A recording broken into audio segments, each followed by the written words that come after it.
Watch your step, old-timer. The floor is wet. Or maybe that limb of yours is just low-quality scrap. The laughter that followed was hollow and fast, but Jake Collins registered its impact deep inside, like a piece of shrapnel he thought had been removed decades ago. The entry to Millie's Highway Diner swung open with the protesting groan of worn-out hinges, admitting a draft of dry Arizona air and the smell of sun-scorched pavement from the parking area.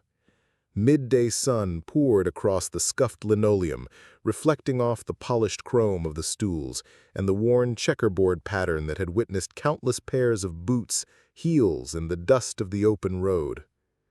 Jake Collins came inside, pausing for a single beat, not to assess the room, though that was second nature by now, but to allow his vision to adjust from the bright daylight to the diner's soft amber lighting. At 63, he possessed a purposeful efficiency in his movements, a trait Marines acquire. No wasted energy, every action with a purpose. His left leg, a composite of advanced metal and carbon fiber from the knee down, was silent on the diner floor, yet it imparted a faint, measured cadence to his walk, like a man conserving his energy for a long journey. He was dressed in a simple flannel shirt with the sleeves rolled up to his elbows and a pair of jeans that showed more patches than original fabric. A sun-bleached USMC hat was pulled down over his forehead, its bill casting a shadow over eyes that reflexively took in his surroundings, noting the exits, the angles of view through the main windows, and the individuals present. The atmosphere was dense with the aroma of sizzling bacon, the lingering scent of singed toast from the morning rush, and the ever-present smell of coffee, the type you could detect from blocks away and identify instantly. Behind the counter, Millie herself was refilling mugs, her hair tied in a no-nonsense bun, a warm smile at the ready for every new arrival. Jake chose a booth in the corner, the one offering a clear view of the entrance and the side lot, and slid onto the vinyl seat without fuss. He requested a black coffee and a turkey sandwich from the young waitress who approached, ignoring the daily specials on the board. She offered a polite, if somewhat hurried, smile and returned to the counter. In a distant corner, a group of 4 men occupied 2 tables they had pushed together. They were large men, likely in their 30s, with wide shoulders and clothing that suggested they were heading for a field exercise, not a casual lunch. They wore military-style trousers, their boots were laced up high, their baseball caps were pulled down low. There were no unit insignias or patches, but their vests and equipment were practically shouting for attention. Their conversation rose above the diner's low hum, a bit too boisterous, a bit too conscious of being heard. Jake picked up fragments between the clatter of silverware and the sizzle of the grill, mentions of tactical maneuvers and, if that was a live-fire scenario. This was followed by laughter, the exclusive kind that shuts others out. He paid them no mind initially. It wasn't his concern, and his years had taught him that some disturbances are best left to dissipate on their own. But as he rose to get a refill from the coffee urn near the counter, the closest man, a bulky figure with a red beard and mirrored sunglasses perched on his head, extended his foot, deliberately blocking Jake's way. Jake registered the obstacle before he could see it clearly. The boot connected with his prosthetic in the middle of a step, and for a split second, the world seemed to tilt. His right leg shot out to stabilize him, and his hand found the counter's edge for support. The coffee in his cup sloshed, but stayed put. "Watch your step, old-timer," Redbeard declared, his voice dripping with condescension. "The floor's wet." He paused, then leaned back, a smirk spreading across his face. "Or maybe that limb of yours is just low-quality scrap."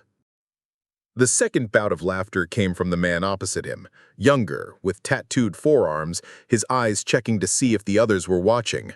They were. 2 more snickers joined in, the sound petty and sharp, like the kind of laugh you'd hear watching a video of someone taking a comical but not serious fall. A few other customers shot a glance in their direction. The waitress stopped in her tracks, clutching a coffee pot as if uncertain whether to proceed or retreat. Jake composed himself, placing his cup firmly on the counter. His jaw was set like stone, his mouth a thin, hard line, but his expression remained a stoic mask. He offered no reply.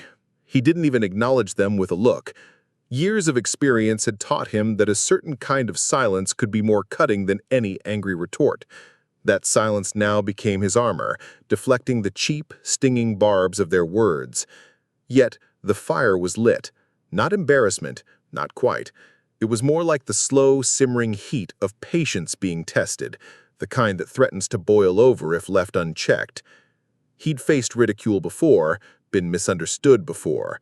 He'd been underestimated by men who couldn't survive a single week in conditions he had endured for months. Jake took the coffee pot, refilled his cup, and started back to his booth without uttering a sound. The laughter at his back faded into quiet chatter. If they were looking for a rise out of him, they would be disappointed. At least for now. The coffee was still steaming when Jake settled back into his booth. He took a sip, allowing the strong, bitter flavor to linger for a moment. It wasn't the finest coffee he'd ever tasted, but it was a familiar comfort, a point of stability in a world that was often anything but. He had barely put the mug down when a figure cast a shadow over his table. It was Redbeard's associate, a heavy-set man with a shaved head and arms as thick as tree branches. His tactical vest made a soft creaking sound as he leaned forward, his posture an assertion of dominance. "Do you know who you're dealing with?" Jake inquired, his voice level, almost detached. The question was more of an instinct than a confrontation, a method for assessing if the man was capable of thought before action. Shaved Head smirked, his white teeth a stark contrast to his sun-darkened skin. "Nope," he said, "and I don't give a damn." Jake's eyes briefly dropped to the man's boots.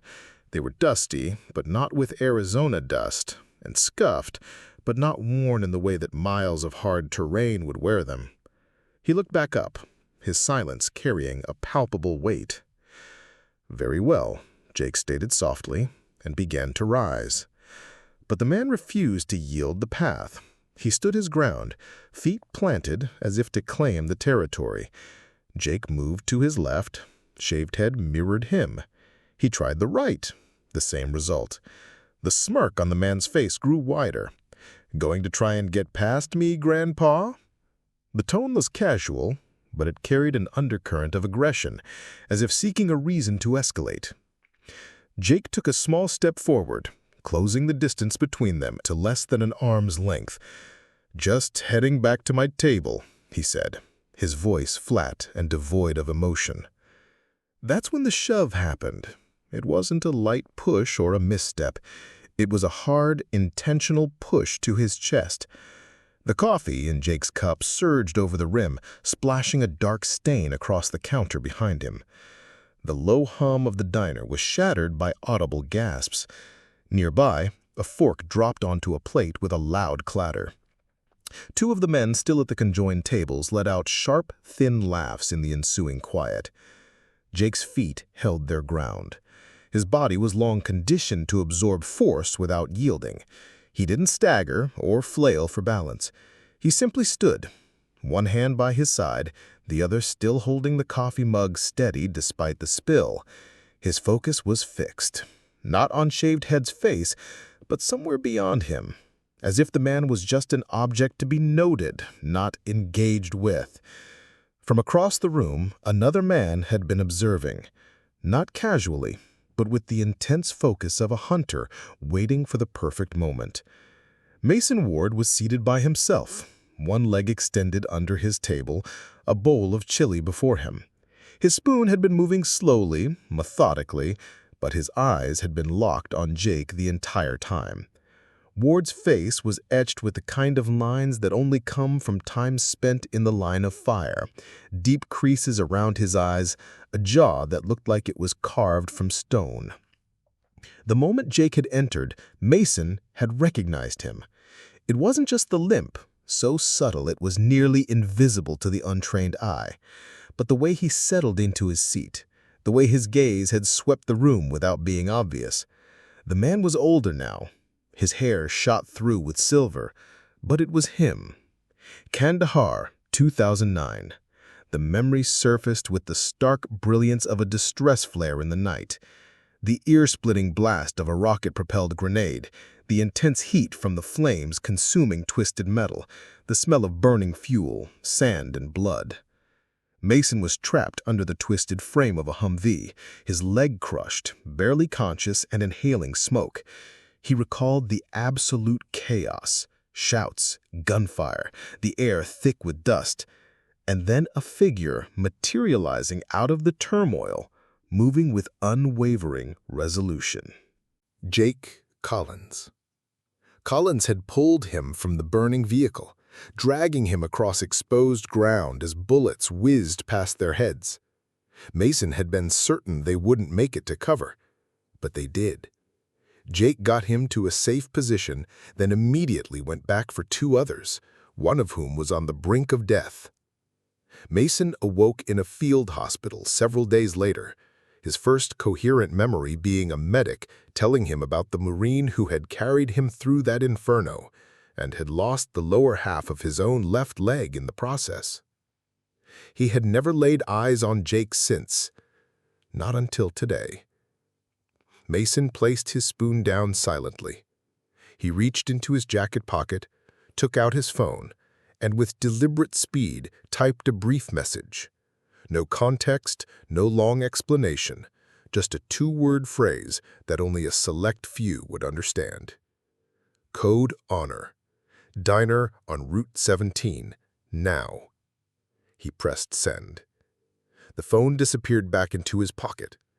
Mason picked up his spoon, but his chili was forgotten. He leaned back in his seat, his gaze narrowing as Shaved Head directed a low-voiced comment at Jake, just loud enough for the adjacent tables to hear. Jake's response was continued silence. Outside, the wind picked up, causing the diner's old neon sign to rattle. Inside, the atmosphere grew heavy, as if the room had suddenly become warmer. The waitress behind the counter was now watching intently, her hand hovering over the coffee pot, unsure of her next move. Shaved Head finally stepped back with a self-satisfied grin, as if he had just won a major victory. Jake moved past him without making contact and returned to his corner booth. He set his coffee down, raised it to his lips, and took a drink. Mason observed every action. The group in tactical gear resumed their conversation, their voices lower now, but their eyes kept flicking over to Jake. This wasn't over. Men of their kind rarely backed down after a single provocation. Mason didn't check his phone. He didn't have to. The gears were in motion, and within minutes, the climate of this quiet highway diner was about to undergo a dramatic change. Jake didn't know it. The security wannabes didn't know it.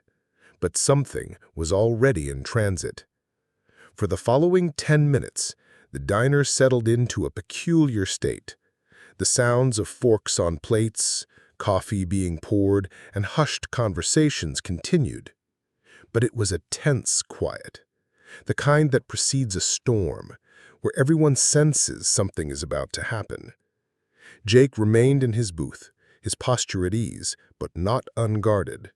One arm resting on the table's edge, the other cradling his mug. Periodically, his gaze would shift to the reflection in the chrome of the napkin dispenser, catching momentary images of the men at the back table. Mason Ward had not touched his chili since sending the text. He now sat with his arms folded, his eyes directed toward the front windows as if anticipating a change in the weather. But it wasn't the weather he was watching for. At 12:18 p.m., the bell on the diner's door jingled as a man in a plain windbreaker entered, surveyed the room with a quick, efficient glance, and then departed. Most patrons paid him no attention. At 12:20, a low, rhythmic tremor shook the plate glass of the front window. It was distant, like the sound of multiple vehicles arriving in sequence. No one else seemed to notice, but Mason's head came up. He glanced at Jake, who caught the motion in the reflection. Their eyes locked for a fraction of a second before Mason looked away. Then, at 12:21, the murmur of voices in the diner died out. 3 black SUVs pulled into the gravel lot, their engines a low, powerful hum, moving in an exact formation that spoke of training and discipline. They didn't wait long. All 3 positioned themselves in a neat row, angled to face the diner's entrance. Their engines went silent in near-perfect unison. The group in tactical gear had fallen completely silent, their heads turned toward the window. One of them mumbled something about the police. Another adjusted his position in his chair, his posture suddenly less relaxed. The diner's bell chimed. 2 men came in, both outfitted in unadorned tactical equipment, not new or for show, but the real thing. Gear that looked like it had seen real-world use, not a movie set. They surveyed the room with a single, fluid movement, their eyes sweeping like a radar system. The bell chimed again. 2 more entered, then another 2, and another. In moments, the small diner was occupied by 12 new individuals, arriving in pairs. Each one moved with that same level of precision. No wasted motion, no uncertainty. They didn't cluster at the door. They distributed themselves evenly throughout the space, their presence silent yet overwhelming. The men at the bullies table were no longer smirking. No one was drinking their coffee. One of them had his hand frozen halfway to the wallet that likely held his ID, but he made no move to retrieve it. The last to enter was their leader. He was tall, with a weathered face and a thin scar running diagonally across his cheek, the kind you don't get from a simple accident. His eyes scanned the room once before locking on to Jake. He strode forward, ignoring the tactical group, his boots making a slow, deliberate sound on the floor that seemed to echo in the silence. He halted at Jake's booth. For a long moment, there was absolute stillness. Then, with his back to the rest of the diner, he snapped to attention, his spine rigid, his shoulders back, and brought his hand up in a sharp, formal salute. "Sergeant Collins," he stated, his voice clear and resonant enough to reach the far corners of the room. "My team and I are alive because of you in 2009. You carried me when I was down. I will never forget that." Behind him, every one of the 12 men moved as one. Their boots clicked against the tile in perfect unison, heels aligned with flawless precision. And then, 12 salutes, executed in perfect synchrony. The diner became utterly silent. The ceiling fans seemed to stop spinning. The only noise was the low buzz of the neon sign outside, a faint hum against the window. Jake remained still for a moment. Then he placed his coffee mug down, rose to his feet, and returned the salute with a slow, deliberate gesture of his own. "As you were, men," he said, his voice quiet. The leader's arm came down. The others followed suit.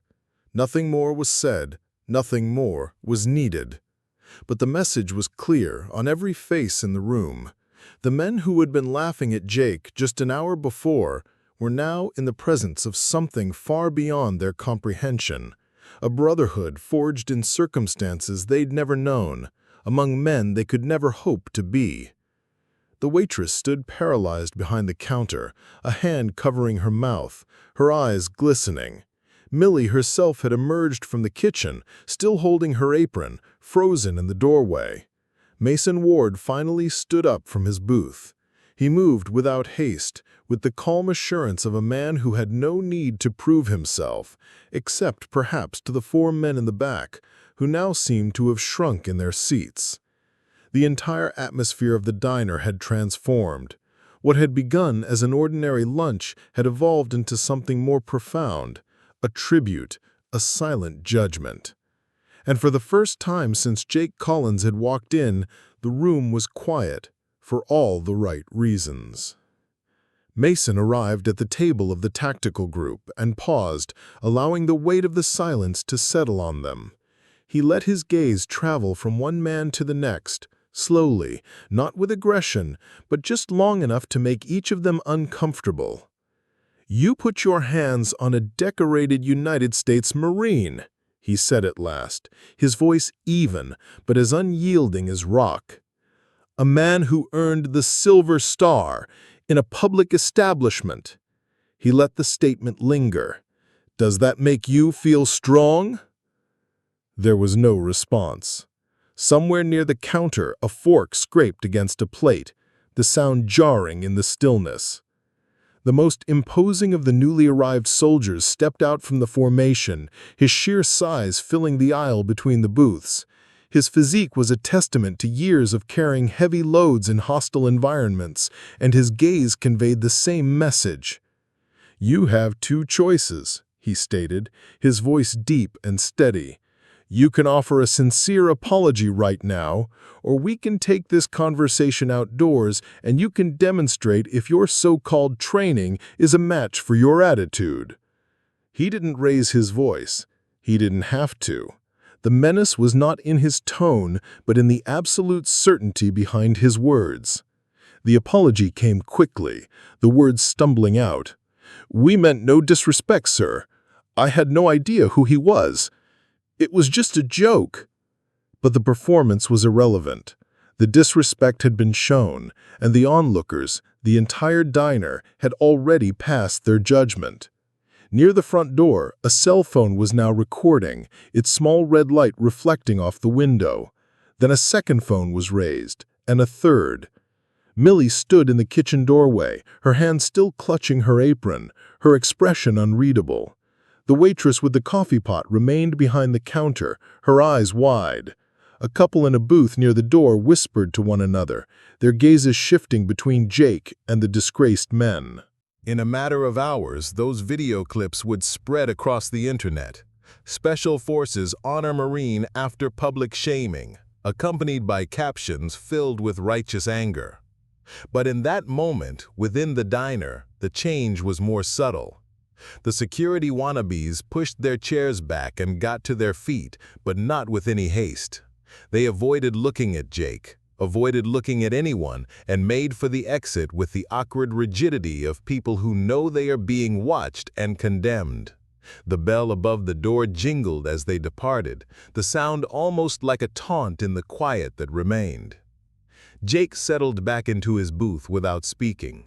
Mason stood by him for another moment, then offered a brief nod, the kind that says it's over, before going back to his own table. The rest of the Special Forces team filed out just as they had entered, their boots making a crisp sound on the tile, not a single look spared for the men they had just put in their place. The silence that followed was different, not uncomfortable, not strained. It was simply respectful. The morning after the display of salutes, Millie washed the front window and then washed it again, though it was already clean. Perhaps it was nerves, or perhaps it was reverence manifesting as a simple task. She had arrived to open the diner and found a small cluster of American flags planted in the gravel near the entrance, with a handwritten note tucked in the door handle. "Thank you for being a place where respect wasn't forgotten. The proud daughter of a Marine." By 9 a.m., the usual crowd had started to come in, their conversations more subdued than normal, their eyes drawn to the corner booth as if it were a shrine. A construction worker in a high-visibility vest removed his hat as he walked past it. The old man who always did the crossword puzzle looked up just once and gave a small nod, as if confirming something to himself. Jake was the last to arrive, his cap pulled down, its brim shadowing his eyes. He stopped at the entrance as he always did, not for effect, but to transition from bright sun to dim light and let the diner's warm glow settle. Millie met him before he reached his seat. "Now don't be upset," she said, her voice a little breathless and tinged with excitement. "I went and did something."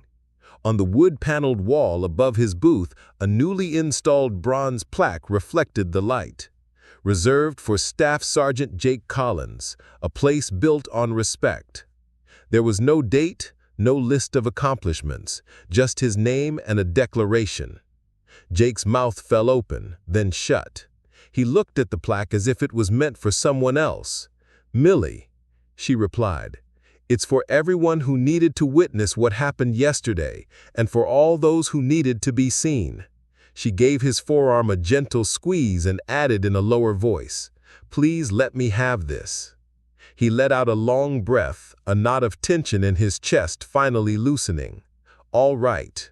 He sat down. A cup of coffee appeared before him, placed by the waitress with the care of someone lighting a candle. The diner's routine continued. Bacon fried on the grill, orders were called out. The world did not halt to pay homage to a plaque, and Jake believed that was precisely as it should be. It would have been enough if the story had remained within those walls, but the videos had gone viral by noon. News headlines emerged, some overly sensationalized, some perfectly capturing the moment, and by that evening, the diner's phone was ringing with calls from strangers wanting to know when the Marine typically came in, as if respect could be scheduled. Jake ignored the calls. He was more comfortable on a smaller stage. The first week brought veterans from neighboring towns, men and women who sat with him, their hands trembling slightly as they lifted their coffee mugs. They didn't ask about his experiences. They shared their own. Not war stories, those were for different settings, but stories of returning home with an overwhelming silence and no place to put it. Jake listened far more than he talked. When he did speak, his words were brief but impactful. What was said to you does not define you. It's fine to be angry about a bad day, but don't let it become a bad life. Seek help before that weight turns you to stone. Mason started visiting in the late afternoons, sliding into the booth opposite Jake with the easy rapport of men who had shared a mental foxhole. He provided updates, a small fund established by the men from the salute, a contact at the VA who was known for getting things done, the name of a therapist who didn't require you to relive your traumas to validate them. No grand gestures, just vital information passed across a table slightly sticky with maple syrup. On Friday, a mother and her son stood hesitantly by the door. The boy was about 9 or 10, thin as a young tree, but trying to stand with resolve. The curved carbon fiber of a prosthesis was visible below his shorts, its black mat a contrast to his skin. His mother guided him with a gentleness that suggested he was fragile. You could see he disliked it. "Are you—" the boy began, then stopped himself and straightened his shoulders. "Sir, are you Staff Sergeant Collins?" Jake's eyes went to the leg before they went to the face. It was an old reflex, now tinged with a new compassion. "That's what I used to be," he said, his voice soft, a hint of a smile in his tone. "But most people call me Jake." The boy took a deep breath, like someone about to leap into cold water. "My name is Leo. My mom she said it was okay to ask you how you—" He glanced down at his own prosthesis and then back up, his expression a mix of frustration and hope. "How do you not get mad at it all the time?" The noise in the diner seemed to recede. Jake slid out of the booth and crouched down, his own prosthetic emitting a soft, mechanical sound. "Some days I do. Other days, it's just a piece of equipment I put on. The trick is learning to know which day it is and not beat myself up over it." He showed Leo the ankle adjustment mechanism, the technique for stepping off a curb without hesitation. They went outside and practiced on the diner's painted step as cars drove by. Leo stumbled once, muttered a curse, then succeeded, breaking into a grin filled with the pure delight of a child who has just been reminded that his body can still do amazing things. When they returned inside, Mason was holding a challenge coin. It was matte black with worn edges. He tossed it to Jake in a gentle arc. "Figured you might want to put this back into play," he said. Jake didn't need to pretend he didn't know what it was. A coin created years ago, intended to be passed to someone who represented a quality for which words were inadequate. He ran his thumb over its raised design, then pressed it into Leo's hand. "Hold on to this," he said. "Not because you need it for strength, but because sometimes a coin is lighter to carry than a bad day. When you find someone else who is where you once were, you'll know what to do. Leo closed his hand around the coin's solid weight. In return, the weight seemed to anchor him, in a good way. Official invitations began to show up on letterhead with embossed seals. Schools requested him for assemblies. The mayor's office wanted to hold a ceremony. Jake declined more offers than he accepted, and when he did say yes, he kept his message simple. In a middle school gymnasium that smelled of floor polish and old sneakers, he told a crowd of 8th graders that courage doesn't always make the news. Sometimes it's choosing not to laugh when everyone else is. Sometimes it's taking your lunch tray to the table where someone is sitting by themselves. In a worn-down VFW post, he told a group of veterans that silence can be a shield, but it can also become a cage. He didn't sugarcoat his words. He didn't deliver grand orations. He offered truths that were small enough to be carried in a pocket. Other diners started calling Millie to ask about the plaque. "Where can I order one? What font did you use?" A truck stop in a nearby town put up a sign over a corner table, "Reserved for anyone who reminds us what we are about." A cafe in another town stenciled, "Respect is spoken here," above its coffee station. It didn't feel commercialized. It was more elemental, a quiet collective decision not to forget. Someone created decals, a minimalist decal showing a diner booth with the phrase, "A place built on respect," and distributed them at cost. They began to appear on windows in small towns that would never be the setting of a movie. Much of the country never noticed them, but the people who needed to see them did. The private security company that had swaggered into Millie's issued a formal apology. Their public relations team had drafted it like a medical dressing, sterile, efficient, and designed to stop the negative attention. They requested a meeting with Jake. He declined. He sent back a one-line response. "Volunteer at the VA every Thursday for a year, and don't publicize it." He never followed up to see if they did. He was finished with the part of the story that involved watching men seek absolution before they had earned it. He preferred the quieter effects. The former truck driver who left a $20 bill under his saucer with a note that read, "For the next person who's missing a part of themselves, but is still on the move." The high school football coach who taped a photo of Jake's plaque to his locker room door and told his team, "Winning starts with how you treat each other." The young dishwasher who stopped a new employee from mocking a regular's hand tremor by saying, "Not in here, man." Months passed, and a call came from Washington. It wasn't a demand, it was an invitation. A veterans conference, a gathering of influential people who could direct funding and shape policy, and on occasion, achieve the impossible. Mason was already planning to attend. He asked Jake 3 times. On the third ask, Jake agreed.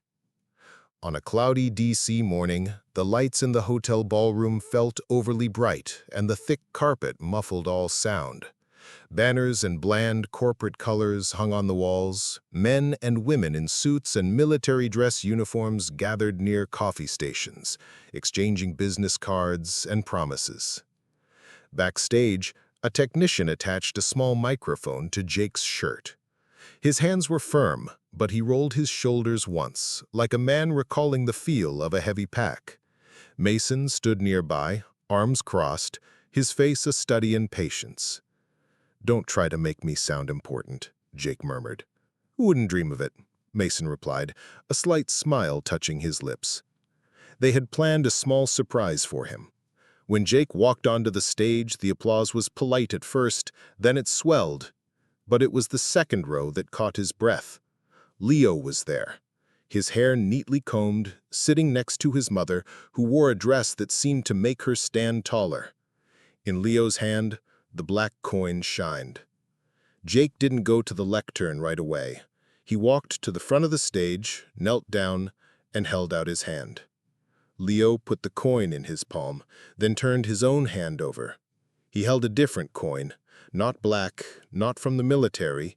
It was a pressed penny, polished bright by hope and persistence. "A trade," the boy said, his voice steady. "Just until I find someone who needs the other one more." Jake gave a single nod, his eyes stinging in a way that had nothing to do with the stage lights. He stood and addressed the audience. "True honor isn't found on a uniform or in a medal case. Sometimes it walks into a diner for a simple cup of coffee and leaves after reminding a few people what respect really looks like." He paused, letting the words settle. He didn't try to fill the silence with more than it needed. He spoke for only 6 minutes. He told them about Millie's plaque and how the diner had learned to be quiet for the right reasons. He told them about Leo mastering the challenge of a curb without anger. He told them that apologies were easy and programs were hard, but only one of them created real change. He asked for less paperwork and more helping hands, fewer catchphrases and more open chairs at actual tables. When he concluded, the applause grew and sustained itself, the kind of applause that signifies agreement more than just appreciation. It followed him as he descended the steps, went through a side door, and into a hallway where the air smelled less like bureaucracy and more like the coming rain. He took the last flight back home. The next morning, he was in his usual booth under the plaque, the neon sign humming softly in the window, the griddle sizzling. Millie set a plate in front of him that he hadn't requested. She said, "We ran out of humble pie, so I made you pancakes." A few people in the diner chuckled warmly. Jake cut a piece and ate with slow, deliberate bites, like a man who understood the value of staying put. Throughout the day, people stopped by his table, not to stare, but to give a quiet nod. A nurse in her scrubs, a mechanic with grease-stained hands, a teacher with a stack of papers in her bag. He asked for names when it felt right and let the rest pass in respectful silence. Late in the afternoon, a man stood hesitating by the door. Not a veteran, not a regular, just a man whose eyes kept drifting to the plaque, like a thirsty traveler looking at a well. Jake met his gaze and gestured with his head to the empty seat across from him. The man sat down. For several minutes, neither spoke. Then the man let out a long, heavy breath that seemed to carry an entire story with it, and the table proved it was strong enough to hold the weight. Honor, it turned out, was not a single event, but a daily practice. By the time winter arrived, the "A Place Built on Respect" decals had appeared in 3 states, then 5. A coffee shop near a university became a place where students learned to swallow their jokes about another person's disability. A diner on a rural highway in Oklahoma placed a small framed sign by its register. "If you've been where he's been, your coffee is on the house." No one ever took advantage of it. People rarely do when they understand the cost of something. Jake never considered it a movement. Movements have leaders, fundraising, and arguments over branding. This was simpler and more durable. A booth for the weary, a coin passed from one hand to another, a boy learning to navigate a curb without shame, an old Marine finishing his pancakes as the world made space for him. In the end, he was never celebrated as a national hero. He didn't want that. He wanted what he had always wanted, a quiet spot to sit where the ground was stable and the coffee was strong and a kid could learn to find his balance. He got that, and in getting it, so did many others. Some nights he would run a finger along the edge of the plaque before leaving, not to see if it was still secure, but to remind himself that dignity was something that could be anchored to a wall and also to a day. Then he would get up, leave a tip for Millie, and hold the door open for the next person coming inside. If you happened to be outside and caught the door just before it closed, you might hear the soft jingle of the bell, and you might notice how people seemed to stand a little straighter when they looked toward that corner. You might assume it's about a war or a uniform. You would be mistaken. It's about the choice we all have every time we encounter someone we don't understand. You don't need to offer a salute. You just need to offer a chair.